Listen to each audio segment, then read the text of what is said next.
전반부에서 우리는 누가가 부활하신 예수님이 어떻게 세상의 왕으로 승천하셨는지를 보여주면서 이야기를 시작한 것을 보았습니다. 예수님은 자신의 인격적 존재인 성령님을 보내겠다고 약속했습니다. 그의 제자들이 권한을 부여받고 세상으로 나가 주께서 다시 오시는 그날이 올 때까지 그들이 하나님 나라에 대한 좋은 소식을 전하는 증인을 감당하도록 말이죠. 그래서 예루살렘에 성령이 오셨을 때 그 움직임은 시작됐고 성서의 선지자들에 의해 예언된 대로 성령님은 오셨으며 예수님의 제자들은 새로운 성전으로 세워집니다. 그러나 이 일은 예루살렘 지도자들과 갈등을 일으켰습니다.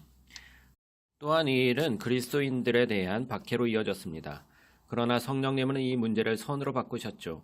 이는 실제적으로 전략적인 수단이 되어 원래 유대인들만의 공동체였던 교회는 예루살렘 밖으로 쫓겨나 다민족적 국제적 운동으로 확산됩니다. 또한 이 가지각색의 사람들로 모여 예수 운동을 이끈 교회는 안디옥에 있었는데 로마 제국에서 가장 큰 도시였습니다. 우리는 바나바와 바울이 안디옥 교회에서 섬겼으며 성령님이 교회가 그들을 선교 여행을 보내도록 이끄시는 이야기를 남겨두었습니다. 그렇게 이 여행은 책의 새로운 섹션을 엽니다. 이 이야기는 바울과 그의 동역자들이 로마 제국의 다양한 도시들을 여행하며 예수가 왕이란 복된 소식을 선포하는 것에 대한 스토리입니다. 첫 번째 선교 여행지는 내륙 쪽으로 소아시아라 부르며 현재 터키 쪽에서 알려진 지역입니다. 이 여행은 예루살렘으로 돌아와 사도들의 중요한 모임으로 끝납니다. 두 번째 선교 여행지는 소아시아를 통해 고대 그리스로 갑니다. 그 다음 세 번째 선교 여행지는 같은 지역을 한 번 더 가며 그곳에서 예루살렘으로 돌아오는 바울의 여행으로 마무리됩니다. 이 모든 이야기들을 이야기하면서 누가는 많은 중요한 주제들을 반복해서 강조했습니다. 첫째로 계속되는 이스라엘에 대한 선교입니다. 바울은 새로운 도시를 들어갈 때마다 그는 항상 첫째로 유대인 회당에 들어가서 부활하신 왕 예수님에 대해 그리고 어떻게 예수님이 하나님의 새로운 다민족 가족을 만드시는지 나눕니다. 일반적으로 많은 사람들이 예수님은 메시아라는 것을 알아봅니다. 그러나 어떤 이들은 바울에게 저항했습니다.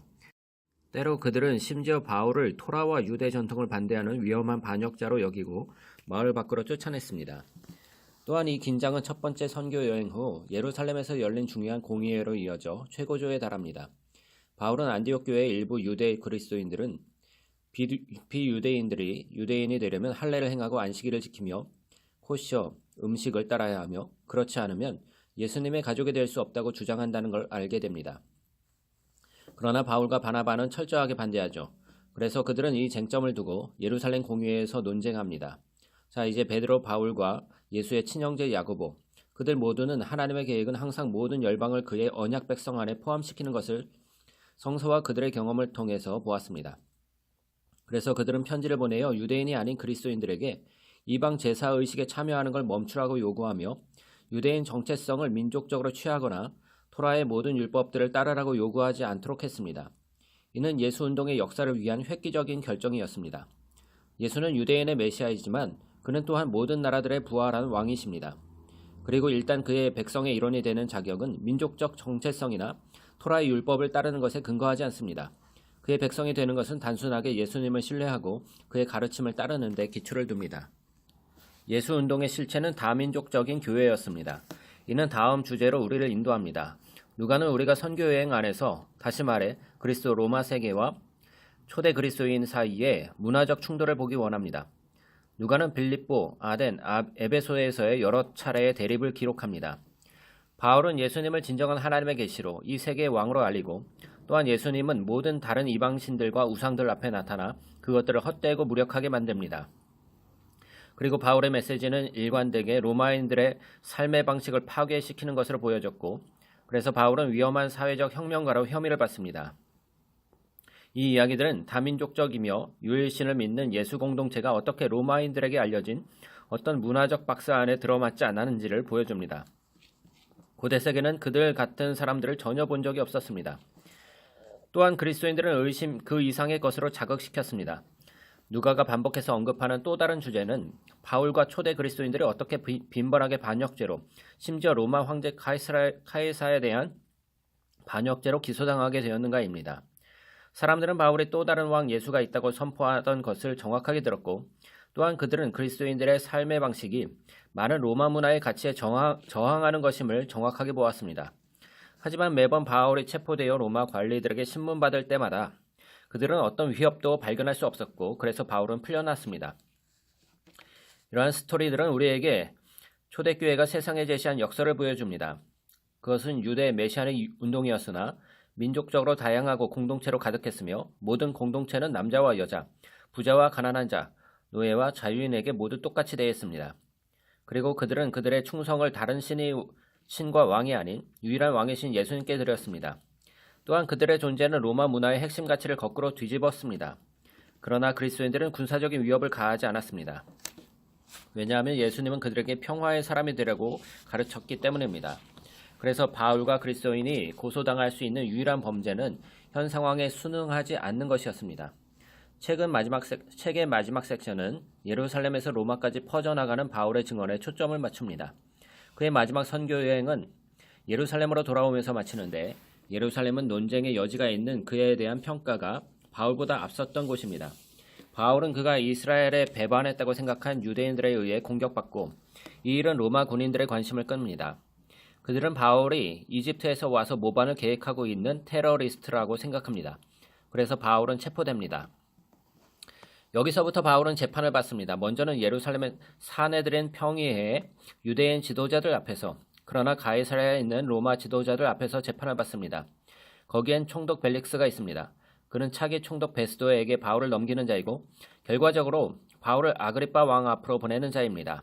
그는 심지어 여러 차례 재판에서 혐의가 없었는데도 불구하고 결국 감옥에서 몇 년간 수감됩니다.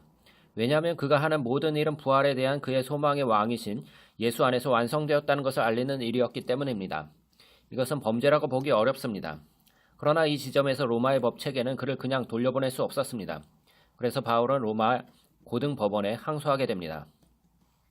여기에서 우리는 바울이 감옥에서 보낸 수감 기간이 그에게 차질을 빚게 되리라고 생각할 수 있습니다.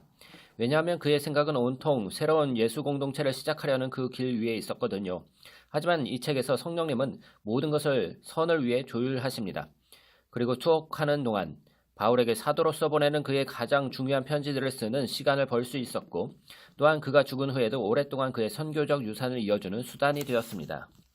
결국 바울은 죄수의 신분으로 로마에 호송됩니다. 그리고 지중해를 가로지르는 죽을 뻔한 항해를 마치고 나서 바울은 연기된 재판을 대기한 채 로마에서 가택연금에 처해집니다. 그래서 그는 꽤 좋은 집에서 이방인과 유대인들과 접촉할 수 있는 정기적인 모임을 열 수 있었습니다. 그래서 이 책의 마지막 문장은 어떻게 바울이 하나님 나라와 주 예수 그리스도에 대한 모든 가르침을 선포했으며 아무런 방해 없이 로마의 황제의 코앞에서 이 모든 일들이 일어났는지에 대한 것들입니다. 누가 행전에 통합된 작품은 예수님과 초대교회의 역사에 대해 훨씬 많은 것들을 우리에게 알려줍니다. 그는 하나님 나라가 하늘에서 이루어진 것 같이 땅에서 하나님 나라가 어떻게 예수님의 삶과 죽음 그리고 부활을 통해 그리고 그의 성령이 오셔서 교회가 권능을 받고 예루살렘에서 땅끝까지 증인이 될 수 있도록 이루어지는지를 보여주고 있습니다. 누가가 이야기를 전할 때 그는 우리에게 왕이신 예수님에 대한 믿음이 어떻게 나타나는지 여러 가지 예들을 보여줍니다.